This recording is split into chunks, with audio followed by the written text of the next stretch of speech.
د خوست د اطلاعات او کلتور ریاست له لوري د ازمون راډیو ترڅنګ هغه رسنۍ وستایل شوې چې د ملي ګټو د ساتنې او ولس ته د ملي روحیې په ورکولو کې مهم رول لوبولی و. د خوست د اطلاعاتو امیر سبحان الله اعظم وویل رسنۍ د هیواد سترګې او د ولس ژبه ده چې د خوست محلي رسنیو د ملي وحدت او ملي ګټو په پیژندلو او پاللو کې رغنده رول لوبولی دی. هغه زیاته کړه چې رسنیو ولس ته د ملي روحیې په ورکولو او د ملي ګټو په ورپېژندلو کې مثبت کار کړی دی. له دې سببه په ستاینلیکونو نازول کیږي.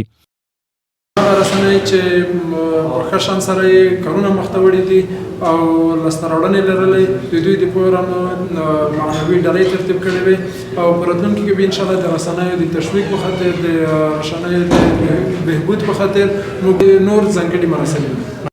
خبریالانو د ملي منابعو ساتنه او معلومات رسول خپل مسؤلیت وباله او ژمنه یې وکړه چې موږ به په راتلونکي کې هم په ملي مسایلو کې مثبت رول لوبوو.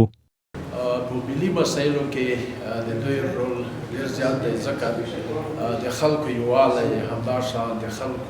خلکو ته روحیه ورکول او په داسې حالاتو کې چې هغه حالات ترینګلي وي، خلکو ته یو تسلي ورکول. عموم کې د خبریالانو لپاره دا ډول غونډې د تشویق په موخه ډېرې مهمې دي، ځکه له یو اړخه خبریالان د رسنیز پوهه لپاره لا هڅول کېږي او دوی کولی شي د افغانستان ملي منافعو لپاره تر ټولو ښه رسالت ادا کړي.